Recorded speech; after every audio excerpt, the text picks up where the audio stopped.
Ladies and gentlemen, welcome to another edition of World Talks here on TVP World. I'm your host, Benjamin Lee, and please join me and my guest on his next interview. U.S. President Donald Trump has urged residents of Tehran to immediately evacuate the city as Iran failed to accept a nuclear deal with the United States. Now, according to Trump, his early exit from the G7 summit in Canada was prompted by something much greater than working on a ceasefire between the two parties. Now, as Russia deepens military ties with Iran and North Korea, new concerns are also emerging about the impact of these alliances and the shifting geopolitical dynamics in light of recent events. Joining us today on TVP World to discuss the implications is Ellias Aghili Dehnavi from the Abhaseed Foundation, at the PhD researcher at the Mickiewicz University. Sir, and welcome to TVP World.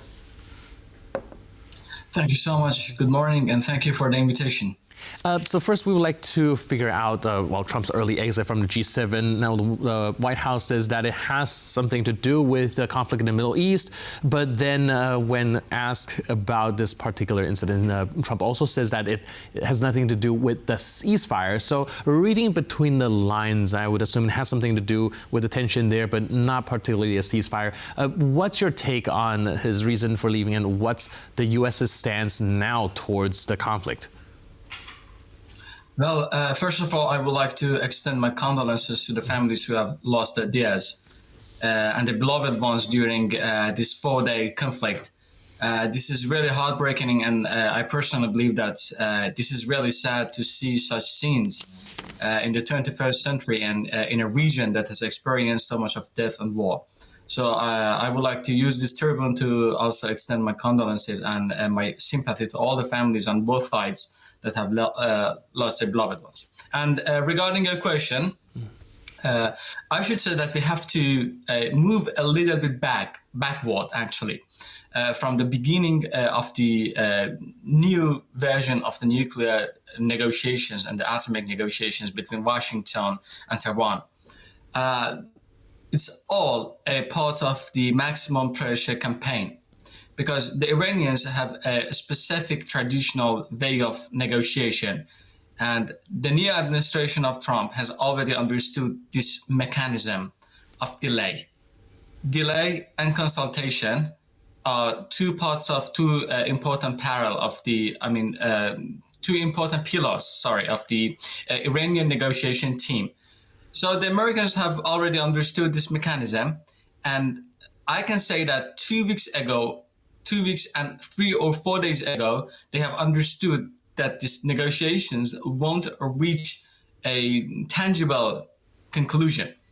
Therefore, together, behind the curtain, as Donald Trump has confessed last week, he has shown the green light to Israel to launch some unprovoking attack, as they call it, preemptive attack on Iran.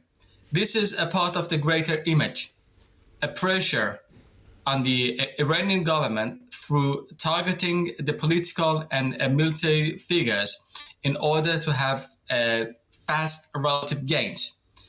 Now we are seeing that Donald Trump has left the camp near the Calgary and returning from Canada to the United States to join its Security Council at the White House and to just advance their blueprints and plans regarding the new incidents in the Middle East.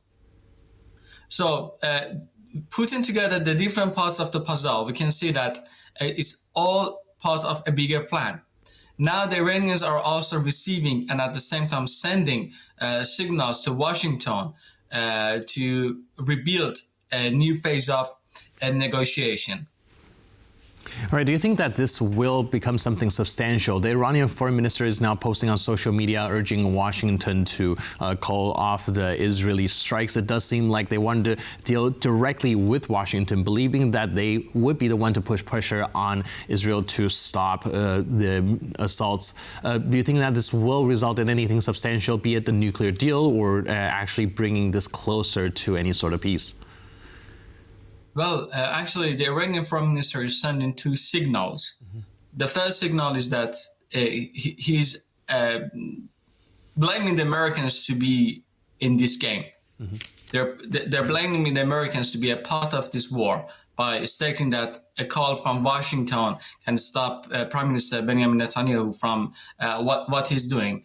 And the second call is what we are seeing. Yes, a vivid signal to the Americans that, okay, we want to negotiate and we don't want more war and we don't want more destruction. So these are the two important and powerful signals that the Iranian foreign minister is sending to Washington, D.C. But at this moment, I should say that this is the Americans that will choose how to play. Prior to this moment, it was the Iranian who had the superior hand and had this let's say, position to control the events and also to advance the events and the incidents that were happening consequentially. So now we have to wait for the outcome of Donald Trump's meeting with his security advisors to see about the outcome of his meeting, because it was a sudden meeting. And then we'll have to see what they have to offer. Donald Trump has explicitly mentioned that they have already drafted a new pack for the negotiation, but we'll have to wait and we'll have to see. I repeat myself, we have to wait and see the outcome of the urgent meeting he had with his advisors. Mm-hmm. Now, taking a step back and looking at it in the broader picture, I'm also curious about how this is going to shift a geopolitical chessboard, as we do know that Russia and Iran are closely aligned. And militarily, of course, there's also the kind of involvement of North Korea as well. But with Trump's recent statement at the G7 meeting saying that exclusion of Russia is a mistake, and some of his rhetoric is often seen as more kind of warm towards Russia. However, his stance being on Iran is also very strong as a contrast. Is there any kind of disconnect here when it comes to how he is approaching things, or do you think that there's an attempt to perhaps rope Russia in as a player when it comes to coming into some sort of deal with Iran? Well, we have to see the impact, of this current or recent war on Russian-Iranian relation, or regarding the Russian-Ukrainian war. We have a division of Western attention and resources at the first place. Like the Israel-Iran conflict is drawing significant attention from Western powers, particularly the United States, which is a key supporter for both Israel and Ukraine. I mean, the need to address the Middle East crisis, including providing military support such as air defense system to Israel or allies in the region, could reduce the availability of these resources for Ukraine. So this can be the first immediate result, of the current events. Then we will have another economic impact. We have seen a 7% rise in the price of the Brent crude oil. If I'm not mistaken, it's now $74 per barrel. So Russia can enjoy a revenue here because of all this chaos and fuss that we are witnessing.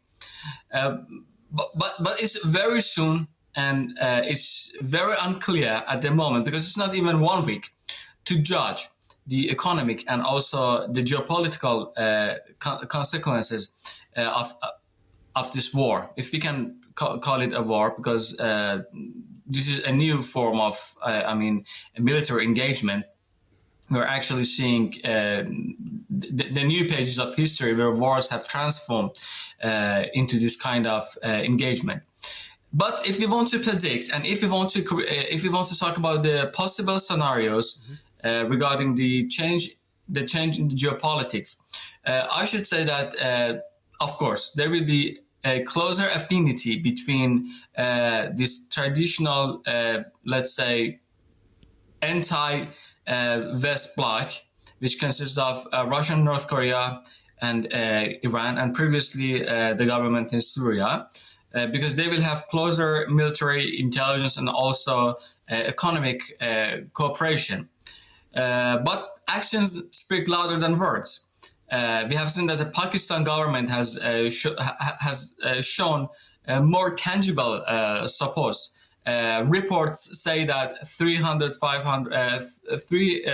almost 300 ballistic missiles have been transported from the eastern border of Iran to the territory of this country.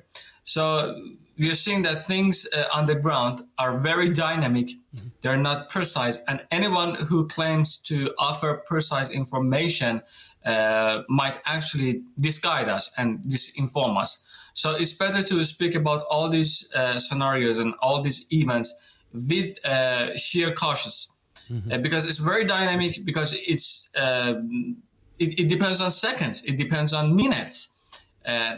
Everything is changing. We have seen the Israel to attack IRB glass building yesterday, and this is a broad light violation of Geneva Convention, Article 48 and Article 79 of the first protocol. So we are seeing something new, something totally transformed, which requires patience, which requires sheer probing, and we have to scrutinize these dynamics. All right, on a daily basis. Last but not least, we have a little bit of time, but I'm also curious about how this is going to impact the war in Ukraine. Like I mentioned, perhaps the Western kind of attention has been divided. Is that going to have significant impact there as well? Well, there's also another side to the Ukraine story here. It is most probable that Volodymyr Zelensky and his government try to use this opportunity to ask for more help, because this is the time that they can use to have more pressure on the Russian Federation now that they are a little bit involved in the current crisis in the Middle East. Now that we have the summit of G7 countries, now that we are having all this attention toward the Middle East, now that the role of Russia is again highlighted in this region, the Ukrainian government can, of course, use this opportunity to kind of divert the attention towards a new operation. Right. Because there is this belief, and there are these unofficial reports on social media stating that now the Russians' attention has also been split. So it can be a good moment for advancing, or let's say offensive operation, because Russians have slowed their dynamics at play here, like you mentioned. And meanwhile, thank you so much for your input and insight in helping us break all of this down. Thanks for being with us on TVP World. Thank you so much for your invitation, and let's hope for peace. Cheers.